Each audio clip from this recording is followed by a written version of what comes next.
Hey, good day, good day, good day. I want to welcome you to our Lunch and Learn Fridays. And we are excited to be back with you just for a very, very brief 15-minute segment. Some more nuggets on our holistic leadership development. Listen, we did a blog on last week and have been doing some follow up pieces around the topic of procrastination. And so I wanted to come back on today for our lunch and learn just to talk a little bit about what are some of the psychological triggers that cause procrastination.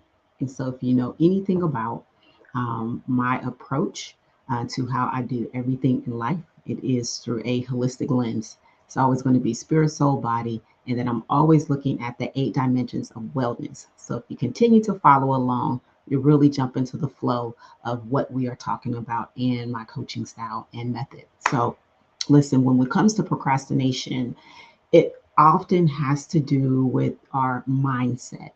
And sometimes there are these psychological triggers that will actually be at the root and the cause of why we procrastinate. And so, Teddy Roosevelt, he spoke about how nothing is worth doing unless it involves effort, pain, and difficulty. But what do you think about that? So if you've experienced what we're about to discuss, then you might respond by saying, I don't know about that. Well, let's just take a look at this. Think about any time or the last time that you procrastinated. I know what I have gone through to stay out of the trap of procrastination. Now, think about the agony of compressing a semester's worth of studying into a single night because you procrastinated and you didn't study for a whole 12 weeks or however long a semester may be, 8 weeks. What about the suffering of scrambling at the last minute to work, to meet any type of deadlines, whether it's for work, whether it's for your business, whether it's for ministry? It could be things for your family. What about the agony putting off doing your laundry until you have a mountain full of dirty clothes, or you have ran out of a very important piece of laundry that you need for the day? And so it becomes important for us to have these conversations. And so I'm talking to all of the procrastinators out there because we often assign these actions and we may say, well, procrastination isn't worthwhile, yet it does involve pain, it does involve effort, it does involve difficulty. So if procrastination is such a thorn in our flesh, then why do so many people do it? And you may have even wondered yourself, like, why do I always wait to the last minute? I'm always waiting to the last minute to do this. Then we have to be honest with ourselves and we have to begin to have this conversation that and really make a confession to ourselves that, you know what, I am a procrastinator and it's time that I do something about it. So I want to take a look at the inner workings of why people procrastinate. Now, psychology explains what the cogs and the gears are, so the things that makes it turn. So what is going on in the mind of a procrastinator? So when looking at some of these psychological factors, some of the things that we begin to look at is what the studies say. And the factors are that procrastinators, they may know their behaviors, yet they can't change them. So they may know and understand I have these behaviors, but I'm not exactly sure, what it is, or looking at really getting to the root of it. So the first thing I want to take a look at is the lack of structure. The lack of structure. Organizing your task while taking your habits and your behaviors into account is a skill that we must master. This is a skill that we must learn about ourselves. This is also a skill that a procrastinator lacks. Procrastinators lack structure. And those who can order their past, present, and their future activities can manage their time well. So when a person cannot do so, they cannot plan the actions that they must dedicate their time to. So they can't devote the time that is required to actually complete an activity. So as a result, what happens? They lose focus, postpone the task that they must complete. But when you begin to build a habit of delaying tasks, you become a procrastinator. And so we have to take a look at what these behaviors are. Number two is anxiety and fear. Anxiety and fear. So the tasks we have to perform, they can be challenging when you can't see the top of the mountain, when you can't see the end of this activity being completed, when you can't see over the top of the mountain of laundry that needs washed.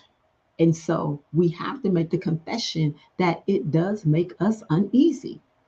So, fear of the results of our work or the journey that is necessary to achieve a task can actually paralyze a person. And what does it result in? It results in an inability to complete a task and, as a result, procrastination. And that is one that I am very, very familiar with. And some of my jobs that I've had, they have been very, um, I'm an administrator to my bone, to my core. And so a lot of the jobs that I've had to do have required for me to be organized, have required for me to have great concentration, paying close attention to detail. And sometimes if the work itself is overwhelming, okay, or you have these hard deadlines that you have to meet, what begins to happen is you actually begin to fear the work and you become paralyzed. So instead of working, you just don't do anything at all, or you just wait to the very, very, very last minute. And then you put all of this stress and all of this pressure on yourself to get it done. And that's no way to live. It's no way to live. Let's take a look at number three. Number three is the lack of motivation. So some call motivation the driving force behind accomplishing what needs to be done. Motivation might come from outside or it might come from within. Internal motivation is a crucial psychological factor. Why? Because it helps decide whether a person can act to complete a task. We all yearn for fulfillment and pleasure. And it means that if a task may benefit us in some way, that we'll want to do it. Now, likewise, if completing the task does not provide us with any rewards, we will not want to do it. Disliking a task results in the lack of motivation. And when this happens, the chances of deferring work on a task are great. And that's saying we procrastinate. Okay.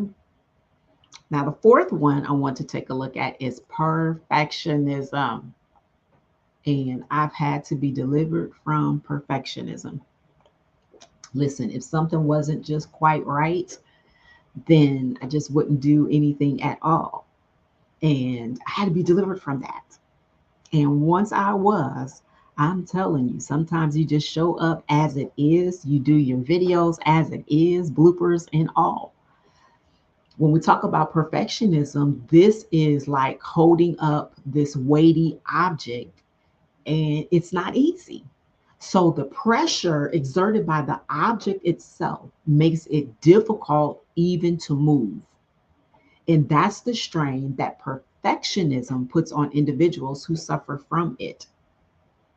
Now, perfectionists have such high expectations of themselves, yet It may not always be possible to complete the task to such a high quality standard. So instead of settling for their best, a perfectionist won't. They may not bear the thought of failing to meet their high expectations. So, as to not fail at whatever the task is that they need to complete, the perfectionist postpones actual work on the task. And instead, they spend their time musing over how to best complete the task to meet the high standards. That is no way to live. So it makes perfectionism a relevant and proven psychological factor for why people procrastinate. So these are just some of the whys behind procrastination, and gaining a knowledge of what some of these whys are is a step forward in overcome this self-defeating habit. And as you do, you will find that you're happier. You're going to be living a life with less effort, less pain, and less difficulty. So I hope that something that I have shared has brought you to a place where you can recognize that I've got some psychological triggers here that I need to deal with. Listen, it's no fun being a procrastinator. I used to have this post-it note stuck on my computer, and it would say that procrastination is like giving things of God giving you. Um, it's like taking advantage of the opportunity that God gives you today to do something later, or something or another like that. But listen, it does not pay. And we may even come back and even talk about perfectionism, because I know a whole lot of something about that. And I want you just to be encouraged today to know that you can move past procrastination. You can move past it. And so if you go back to the blog, that talks about that gave you a whole lot of tools. There were so many tools that were mentioned when it talks about the things that we can do, the strategies that we can use to move past procrastination. But I really wanted to bring us back to this place where we're talking about and we're understanding that sometimes it's here in our mind, and we have to move and be mindful of what we are thinking. We have to be mindful that sometimes some of the behaviors that we have is really because we need to renew our mind and to think a different way. And it's no different when it comes to procrastination. And so I want you to be encouraged on today. I want you to continue to follow on the blog, because we're going to be coming back with some more on Fridays. We're just going to be jumping in and expanding on some of our topics, especially the things that you are writing in, the things that you are commenting on, because I believe that this little lunch and learn nugget is enough to give you something to chew on, and also to encourage you to take action. So be sure to meet me back here on next Friday at 12:30 p.m. Eastern Standard Time for next week's Lunch and Learn. And always be sure to like, subscribe, and to share our videos. All right. You don't want to keep all of this goodness to yourself. All right. I am your coach, Shelby Frederick. Thank you for spending these 15 minutes with me, and we will catch you on the airwaves. God bless. Bye bye.